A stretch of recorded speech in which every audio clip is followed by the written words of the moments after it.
Hello, everybody. This is Maxine Taylor, and I have the United States forecast for June 2023. What I'm going to do is take it step by step, as I always do. And I'm going to not only explain what we're looking at, but I'm going to go over the mundane houses because there's a difference between your birth chart and a country's birth chart or a city's birth chart. So I will absolutely go through the meaning of every single house. So let's start, first of all, with the sun. Now, the sun is the center of our life. And wherever it falls, whether it's in your own birth chart or in the birth chart of a country or a city or a business, all those are, of course, mundane. It is the giver of light and the giver of life. So here is the sun going through the first house in the United States chart. Now, those of you who study astrology know that the first house is your physical body, your personality. It's what you present to the world to see. In a country's chart, such as the United States, it is the attitude, the political attitude and mood of the people.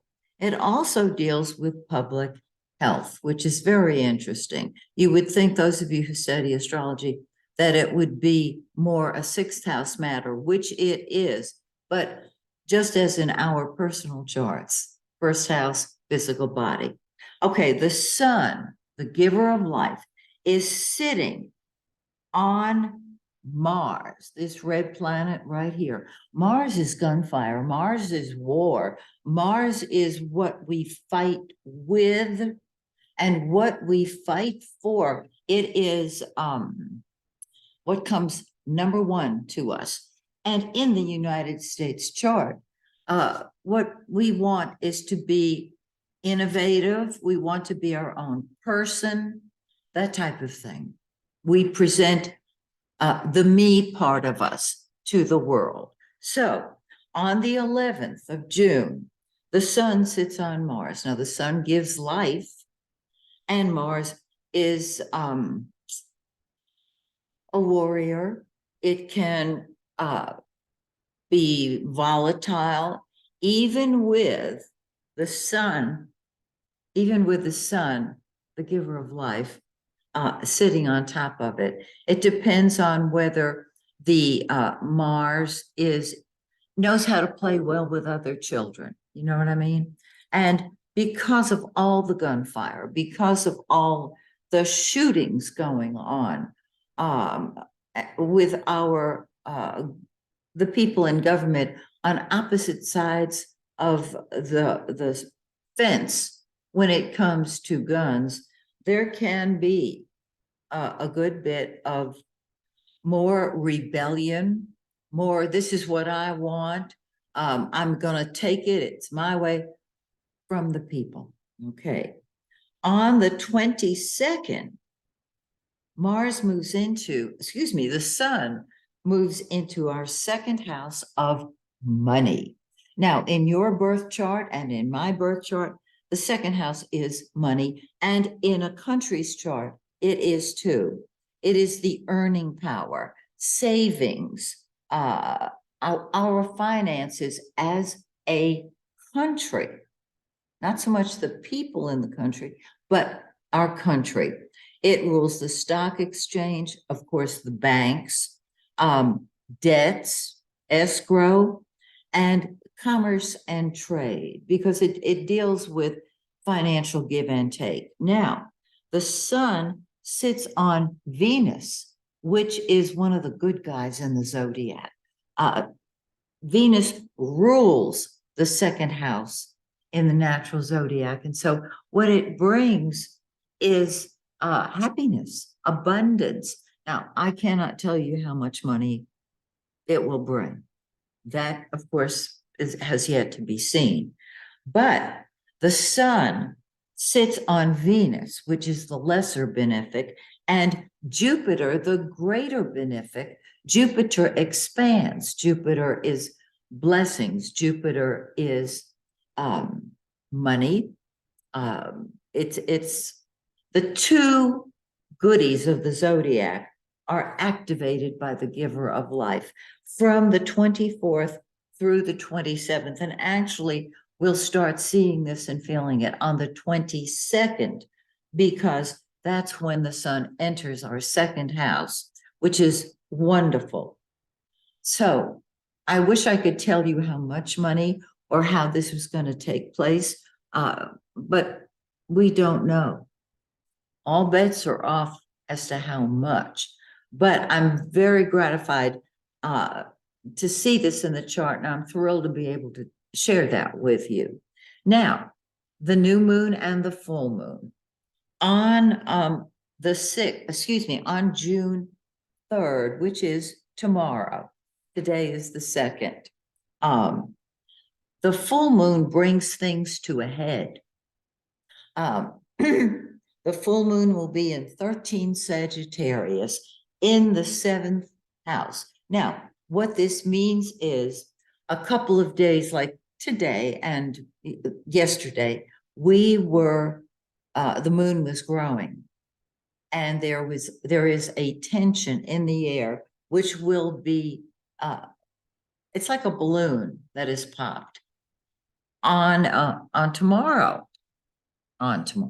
Tomorrow. Now, let me tell you, in a mundane chart, the 7th house, of course, is the public, but it deals with contracts, the public in all shapes and forms, the lower courts, lawyers, war, lawsuits, the law in general. It does also deal with international affairs and lawsuits galore. Now, we've seen this because there are lawsuits now that are on the table that were not on the table before. Because this is the 7th house of one-on-one relationships, this particular full moon can offset this sun on Mars. In other words, it can balance things. This is people coming together, coordinating. So I feel I'm very hopeful that this particular full moon will help balance the warlike features of the sun on Mars and just put things on pause. I hope so. Then we have a new moon 2 weeks later. Now, what happens is on the full moon, things come to a head. All right. And then the moon starts waning and loses light and energy until 2 days before the new moon, when there's no energy. It's low energy. On the new moon, this is when energy starts moving forward again. It picks up, and it is in the 1st house. So we're back with where we started. It's on June 18th in 26 degrees of Gemini. And I want to refer here. There is the possibility of gunfire. There is the possibility of people being real upset. We've gotten used to that. I know we have. And there is some modification of our in our long distance relationships with other countries. I'm looking to make sure I cover everything here. However, the most important thing to keep in mind is that when it falls in the 1st house, people say, me first. I want it now. And with Mars in the 1st house, we've had all kinds of, gunfighting, arbitrary fighting, shooting, senseless shootings. And so we want to be aware that on the new moon, on the 18th, that we want to be prepared for the possibility of yet more gunfighting. I think we've kind of gotten used to that, and that's the sad part. Okay, now let's talk about the planet Venus. Venus is love. Venus is beauty. Venus is money. It is in the third house of what we would consider communication in our own birth chart and in the country. So, communication, news and news reporters, the mail, public opinion, traffic, short distance traffic, travel, books and newspapers. At the time, astrologers used these mundane charts. We actually had newspapers for sale, but it's now, of course, we're dealing with news on the internet, any way that you get your news. And the I think I'll finish here and then tell you the good news about Venus. It rules neighborhoods, schools, teachers, and public transportation. Now, it is sitting on the North Node, and that North Node in a mundane chart is very positive. And so on the 13th of the month, when Venus activates the North Node, it is, there should be good news right around that time. Now you might say, well, what do you mean good news? Any good news. I'll take any good news. You know what I mean? Okay, on the 22nd, Venus moves into the fourth house of the United States chart. This rules real estate. Okay. And of course, that brings in a whole other field of prices, interest rates, etc. It rules the party out of power, domestic affairs. It rules the weather as well. So that's a blessing right there. Builders, farmers, crops, mines, and seniors. So there can be some wonderful news in those areas.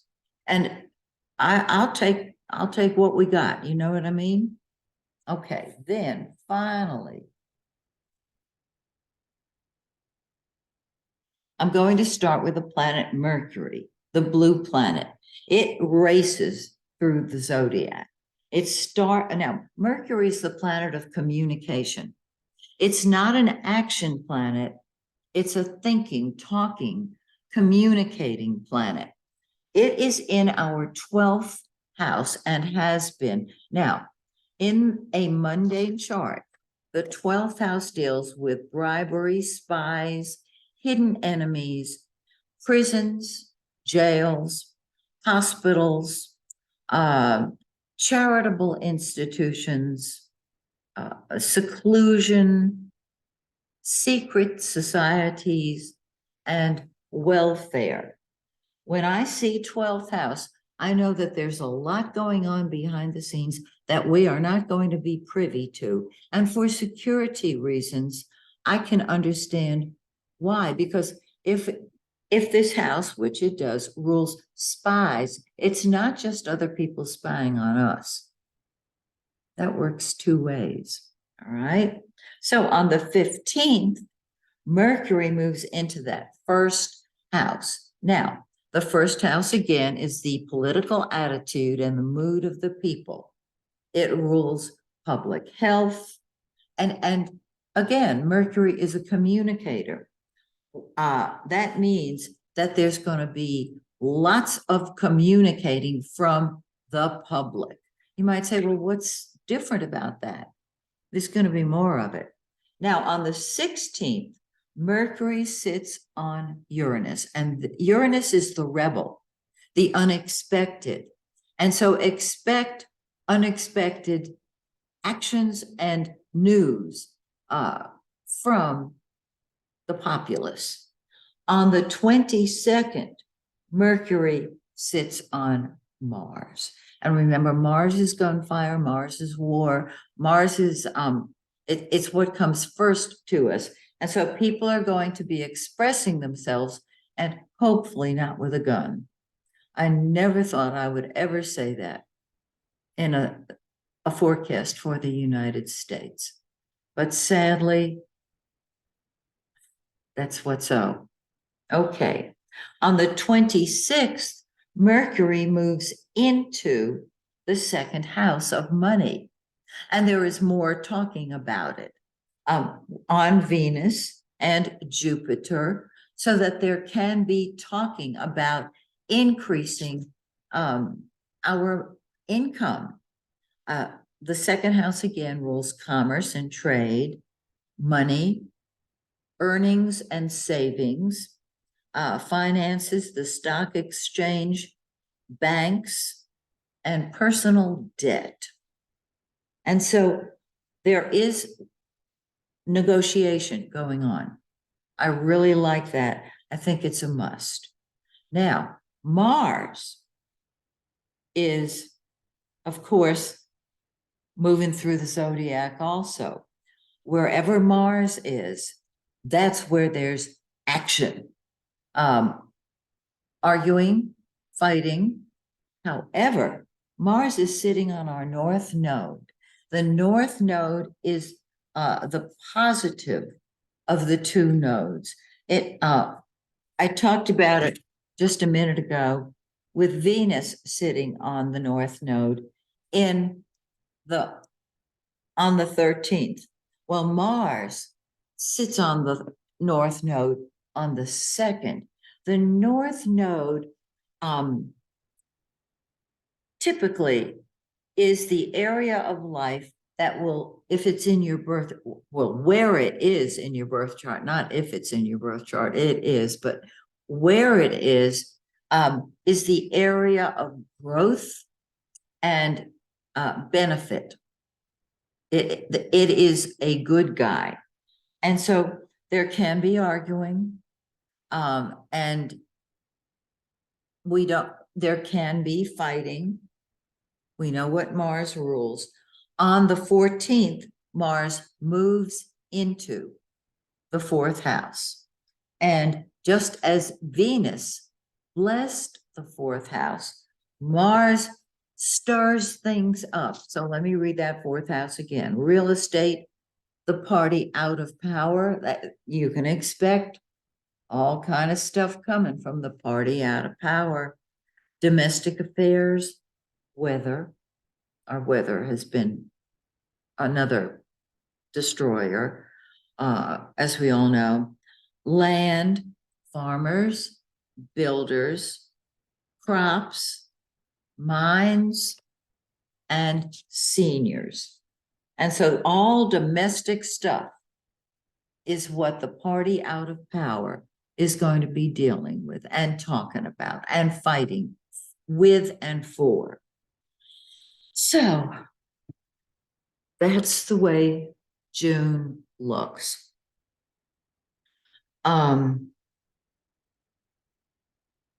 What you and I can do is see our government officials working together as a team. I know that sounds impossible because we have some people in government who really do not want to play nicely with other children. They would rather stir things up and get attention. It's that simple, because attention can bring power. What I am visualizing is more and more people getting together and saying, let's not argue over the problem. Let's work together for a solution. And the majority will, in other words, those of us who would like peace and financial wealth for everybody who really want to play nicely with other children. That's what we want. And so it only takes a few to create that.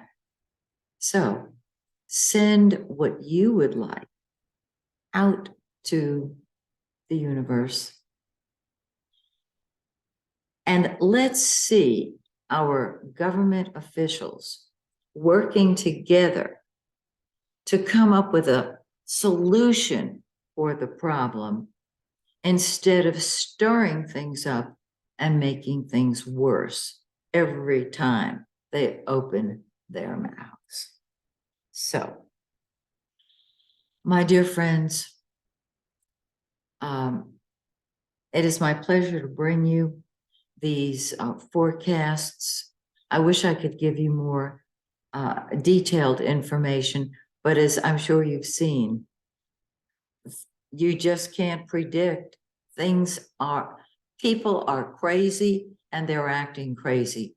So what I'd love to see is us getting together and solving the problems together. And I've talked about that 3 times in the last few sentences. And usually that's when it takes. So join me in July when once again, I share what I see in the United States chart. And until then, may the stars shine brightly on our country, on your country, and on you and yours. Bye for now.